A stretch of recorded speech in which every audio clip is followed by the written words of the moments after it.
Good morning, friends. We are getting ready to start our 3D project of our paper mache mushrooms. This is what they look like. The last time you were in here, we should have completed our armature, which is kind of like the skeleton to our structure here. It should be a piece of wood at the bottom, a tube, a recycled tube from paper towels, and then a paper bowl at the top. So what we're gonna do is we are gonna be adding a layer of newspaper to the entire top, side, and everything except the bottom of our base, which is where your name should be. So I will show you guys all how to tear your newspaper. It tears really easily if you tear with the grain. And so we'll do that first so you have a little bit of a pile to work with so that you don't get your newspaper wet with the paper mache paste before you're ready to use it. The paper mache paste we're using today is a little bit different. I usually use a mixture of flour, water, and salt, but since we have some gluten allergies, we're gonna go ahead and just use this paper mache paste from Elmer's.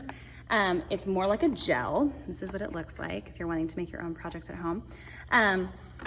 So it starts as a powder and you mix it with water and you leave it for a little bit and then it turns into this transparent gel. Now the only thing about it is the texture is a little weird. So it feels like slime, only it really sticks to your fingers. So you're not gonna be able to play with it like slime, but it's just kind of an unusual texture. So for some of you, it's gonna take just a little bit of time to get used to, and not everyone loves it. So we're just gonna give it a try. What we're gonna do is you're gonna dip each strip individually into the gel. Take my spoon out. And the idea here is not to get it sopping wet. You wanna wring out each of the strips so it has a thin layer of that gel on there, and then you're gonna lay it on your armature. Now because your structure is not super strong, we used hot glue and it should stay on there, but you still need to be gentle with this. It's still a little bit fragile. Once this paper mache is on there, it's gonna be a little bit stronger. But you're gonna take each piece, you're gonna wring each piece out with your fingers, just like that, to get any extra off, and then just drag your fingers on the side of the bowl. And you're just going to overlap, kind of crisscross, and cover the whole top, side, and the base here with your paper mache. It's gonna take some time. You want it to lay down as flat as possible. So don't rush it, don't wad it, just kind of take your time laying these out. If you need to tear your strips even smaller because they're not laying down flat, you are welcome to do that. And as long as you're doing it with your already, so like if I wanted to tear this smaller, that would be easy to do out of my own little pile. I wouldn't start tearing brand new pieces of paper with gel covered hands because it just makes a mess, and those strips kind of don't become usable for the next class. So I have some extra gel on my fingers, and so I don't even need to dip these pieces. I can just use the extra gel that I have and lay them on there.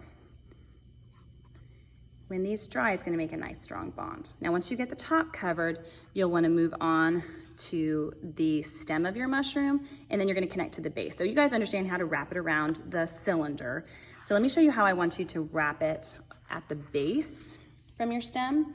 So I'm gonna take my strip, I'm gonna wring it out of the gel, and I want to connect part of the strip down to the base. Okay, and you're just gonna kind of lay it in there. And if you need to tear it just a little bit so it lays down, that's fine. And you are gonna cover the top and the sides of the wooden base, so you can kind of see how that works. It's going to help make that connection a little bit stronger. And the more layers you put on there, the heavier it'll be, so it'll hold some of those pieces of paper down. So you can see how I just put that piece of paper on the top there. And I'll just keep going around my stem. So this piece needs obviously a little bit more gel because it's too dry to stick, but I can use the extra gel from my fingers and kind of smooth that on. And you can also dip your fingers in and kind of dab it on where it's needed. Okay, so we're gonna try to get at least the top of our mushroom covered today. If we get to the stem, that's great. The base would be even better, but we're just gonna take this slow because we wanna have a nice, strong, sturdy paper mache project. And if we rush, a lot of times, the quality ends up going down. So let's just go slow and easy on our first paper mache day. All right, let's get started.